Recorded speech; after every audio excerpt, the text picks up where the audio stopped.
everyone, congratulations on your new paint zoom. I'm Mark. I'm here to help you get familiar with the product. Keep in mind that your product did come with a very clear and concise user's manual filled with very important information. You're going to want to consult that before you get started with your paint zoom. Speaking of which, here's the paint zoom. It includes the paint zoom spray gun, a paint container, viscosity cup. What is a viscosity cup? Well, the viscosity cup is used to measure and thin the paint. Okay? Right there, the hose, where would you be without it? And the motor base. Putting the whole thing together is really simple. Watch this. Spray gun, container. Simply screw the paint container onto the paint gun, attach one end of the hose to the back of the gun, here, and the other end to the motor base. Plug it in, you're ready to go. Well, almost. First you have to prepare your space.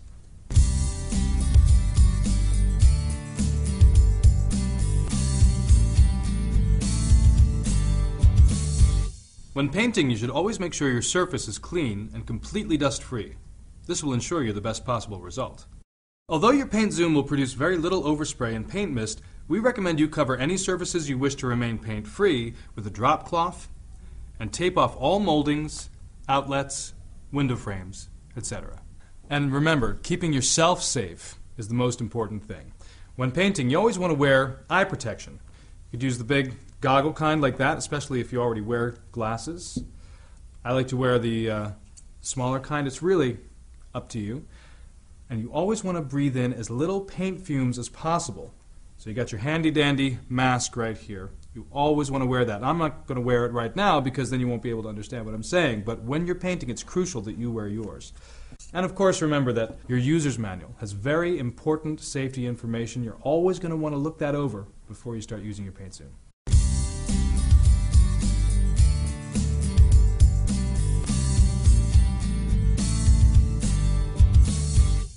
Once you've prepared your surface, it's time to prepare your paint. The first thing you have to do with your paint is test the viscosity. Viscosity just means how thick the paint is. To test the viscosity of the particular paint you're using, simply dip the viscosity measuring cup into the paint and time how long it takes for the paint to empty completely from the cup. Now, if it takes longer than the time indicated in your instruction manual for that cup to empty completely, you're going to want to thin your paint. For the Paint Zoom and the Paint Zoom Deluxe, the indicated time is 50 seconds. For the Paint Zoom Platinum, the indicated time is 90 seconds. So when you're diluting, you start with a 10% dilution. That means 10% water, 90% paint. You give it a stir, you test the viscosity again, just add more water as you need to.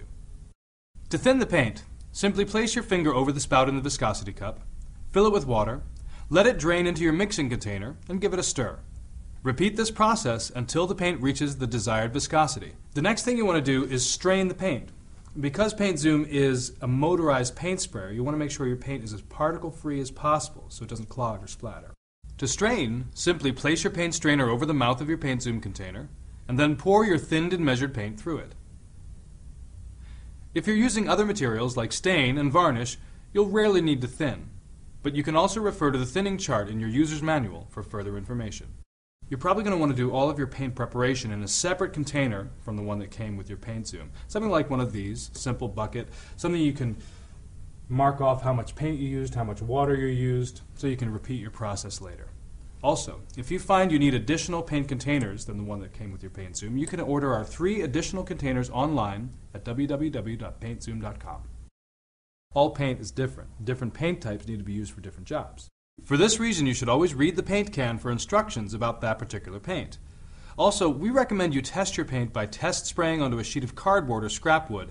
This will also give you a little practice working with the distance and flow rate of your paint before you take it to the job. When you're spraying something high up, such as the top of a wall or a ceiling, you should angle the suction tube towards the rear of the paint container. Similarly, if you're working on a lower surface, like the floor, you should angle the suction tube towards the front of the container. This will ensure you waste the least amount of paint possible. One of the things that makes Paint Zoom so spectacular is its versatility. You can do multiple different types of projects because of this spray pattern adjuster. It's got 3 positions: horizontal, vertical, spot jet. Now let me show you how this works.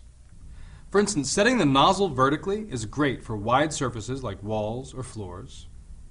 The horizontal setting is best if used on ceilings and wood slats like you might find on fences.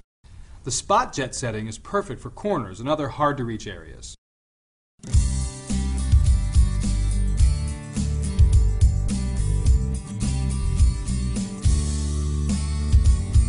Here's some quick tips to help you paint like a pro.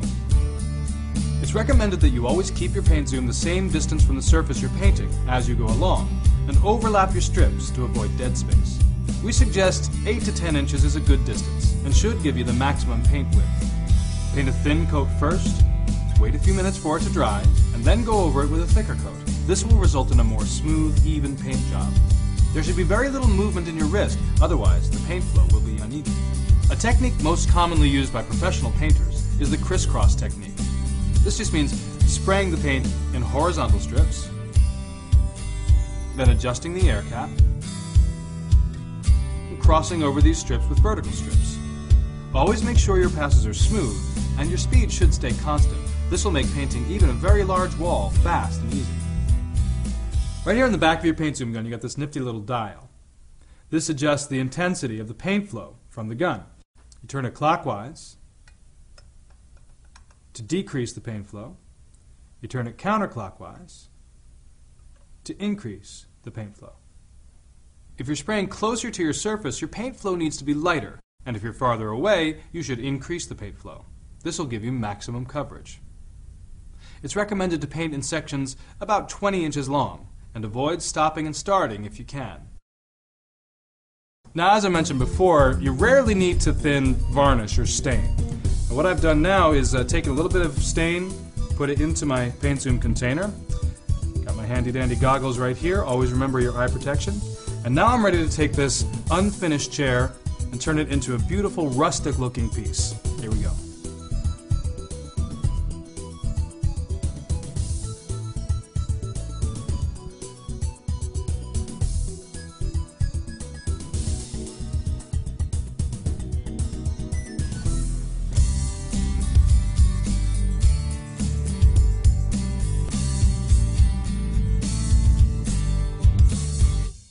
Keeping your paint zoom clean is very important for a professional looking paint job. A good clean gun will ensure that paint colors don't get mixed together and that the flow is smooth and even. During a painting job, if you need to change your paint for any reason or take a break, all you need to do to clean out your gun and keep it working well is unscrew the paint container. If there's any paint left over, store it in a sealed container to preserve it so it can be reused later. Fill your paint container with warm water. Attach it to the gun. And then press the trigger on your paint gun and let the water run into a bucket until it is safely paint-free. When you're finished with your job, you should deep clean your paint zoom. You'll want to take the spray gun apart completely and soak each individual part in hot soapy water for water-based paints or in thinners for oil-based paints.